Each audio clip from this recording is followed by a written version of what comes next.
Ay, dolor, me volviste a dar. Hai gengs, negara umumnya memiliki pendapatan yang besar. Namun jika tidak dikelola dengan baik, negara sekalipun bisa berakhir bangkrut, seperti negara-negara berikut ini. Penasaran seperti apa? Yuk simak!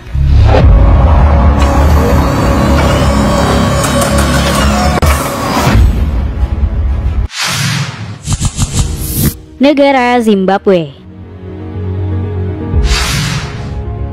Kamu pasti nggak asing dengan negara yang satu ini. Yap, Zimbabwe. Negara yang sering kali muncul di media karena hyperinflasinya yang gila-gilaan. Jadi gengs, pada tahun 2008 dan tahun 2009, negara Zimbabwe mengalami kehancuran perekonomiannya dan juga hyperinflasi. Merosotnya perekonomian Zimbabwe disebabkan kebijakan Presiden Robert Mugabe yang mengeluarkan kebijakan radikal soal distribusi lahan pada akhir 90-an dan awal 2000-an. Negara ini akhirnya mengalami kekurangan pasokan bahan pokok. Nggak cuma itu, untuk mengakali defisit anggaran negara, Bank Sentral Zimbabwe justru malah terus mencetak uang dalam jumlah besar. Akibat kebijakan ini, inflasi besar-besaran alias hyperinflasi terjadi di sana. Saking parahnya, harga barang di sana bisa naik 2 kali lipat setiap 24 jam. Inilah yang membuat mata uang Zimbabwe menjadi hancur berantakan.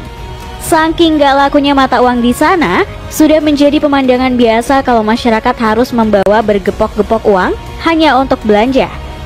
Bahkan nih gengs, ada yang sampai bawa gerobak berisi uang. Gak cuma itu, saking gak lakunya uang di sana, bahkan ada orang yang jualan uang sebagai oleh-oleh. Melihat hal ini, pemerintah Zimbabwe pun mengeluarkan uang dengan nominal yang tidak masuk akal, yakni 1 triliun dan 100 triliun dolar Zimbabwe untuk mengatasi hyperinflasi tersebut. Dan sekarang di tahun 2022, pemerintah Zimbabwe menerbitkan koin emas sebagai salah satu solusi untuk mengatasi hyperinflasi yang melanda.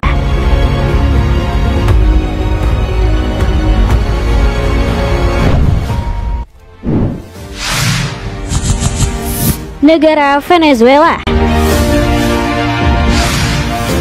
Sebuah negara yang memiliki cadangan minyak terbesar di dunia, yakni Venezuela, harus mengalami kebangkrutan pada tahun 2017 nih gengs. Kebangkrutan negara Venezuela ini disebabkan karena pemasukan terbesar negara tersebut hanya menggantungkan nasibnya dari penjualan cadangan minyak negaranya.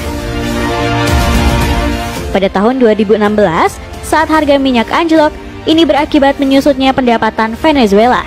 Hal ini diperparah dengan salah penerapan kebijakan negara yang mengambil keputusan untuk mencetak uang sebanyak mungkin agar bisa mengatasi hal tersebut. Yang tentu saja, hal ini berakibat menurunnya nilai mata uang Venezuela dan inflasi besar-besaran. Kondisi ini membuat mata uang negara itu, yakni Bolivar, menjadi bernilai sangat rendah, bahkan tidak berharga sama sekali. Uang kertas Venezuela bahkan tak jarang ditemukan berserakan di jalanan. Ay, dolor, me volviste a dar. Qué lujo, qué lujo. Qué lujo, qué lujo. Namun ada beberapa pedagang kreatif justru memanfaatkan lembar-lembar uang kertas tersebut sebagai bahan membuat karya seni dan dijual.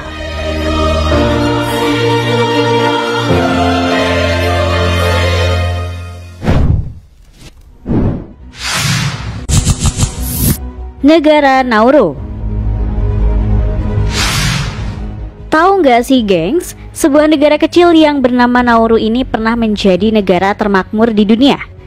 Sebagai perbandingan, pada tahun 1980, Nauru menjadi negara dengan pendapatan per kapita tertinggi di dunia, yakni mencapai angka 27.000 US dollar per tahun.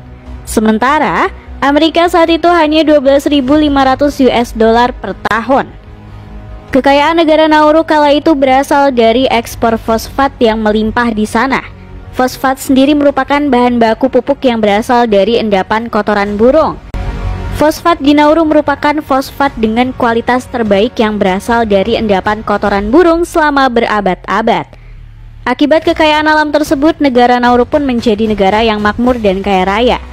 Bahkan kala itu, semua pelayanan publik seperti sekolah, transportasi, sampai rumah sakit di Nauru gratis untuk masyarakatnya. Sayangnya, kekayaan tersebut kini sirna nih gengs.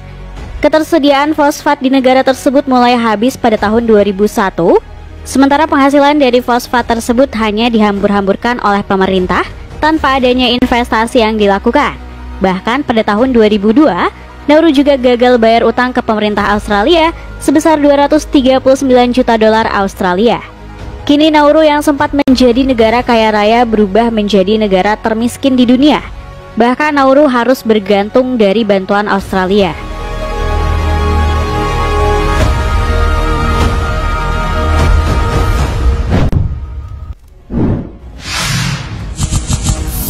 Negara Sri Lanka.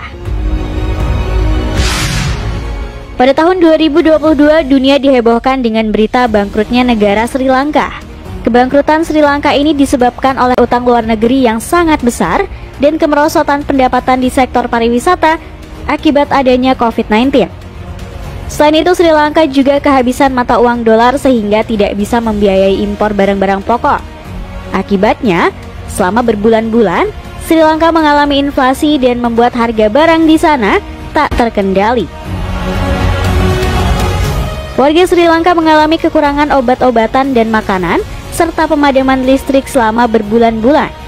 Krisis Sri Lanka juga diperparah dengan SPBU yang kehabisan bahan bakar minyak dan juga gas. Nggak cuma itu, Sri Lanka juga tidak bisa membayar utang luar negerinya yang sudah jatuh tempo sebesar 51 miliar dolar Amerika. Karena krisis yang melanda ini, akhirnya warga Sri Lanka melakukan demo besar-besaran dan membuat pemimpin negaranya kabur, kemudian menyatakan mundur jabatannya. Bahkan para demonstran ini sampai berhasil masuk ke istana presiden dan beredar beberapa video yang memperlihatkan para demonstran sedang menikmati semua fasilitas yang ada di dalam istana, seperti tempat gym, kolam renang, hingga dapur.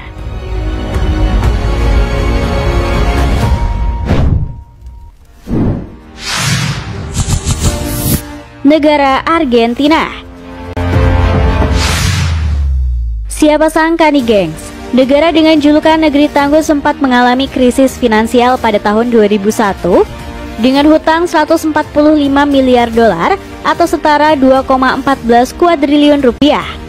Penyebab Argentina bangkrut adalah kebijakan mematok 1 peso setara dengan 1 dolar Amerika Serikat, utang publik yang tidak terkendali, serta korupsi yang merajalela. Akibatnya, pada tahun 2001 angka pengangguran melebihi 20% dan Argentina dinyatakan gagal membayar utang 100 miliar dolar Amerika Serikat atau 1,47 kuadriliun rupiah. Akibat hal ini, bahkan masyarakat di sana berbondong-bondong mengambil semua uang mereka di bank.